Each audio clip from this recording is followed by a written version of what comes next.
अलगलू पसार तू तपा यार फराक पानी आजा बाबू कि लगलू पसारे तू तपा यार फराक पानी चका चमारा करूंगा यार फराक आया हमारा करे कि हमसे बात करे आगे में मोबाइल नंबर लगाता रहा भूला झाड़ी मारू पापा के पानी मारू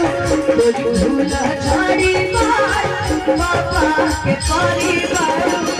वैसे भी आपकी बातें हम कहाँ काटते हैं मेरे भाई, तो और बात काटने का मतलब पिटाई कि लगल ऊपर सारे ये खाना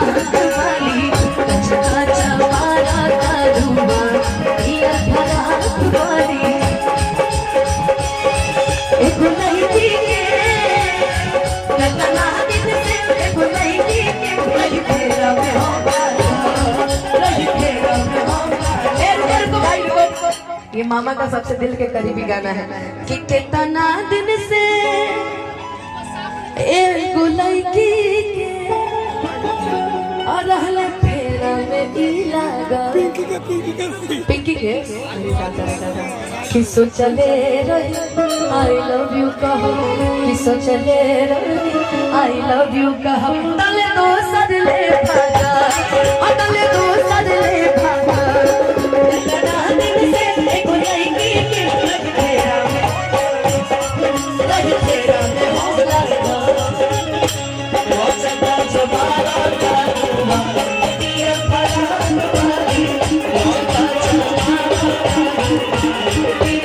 अच्छा कभी बारात में प्यार किए हैं? बारात में लाइन वाइन मारे हो किसी को?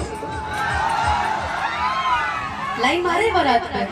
हाय रे दादा लड़की पट गई थी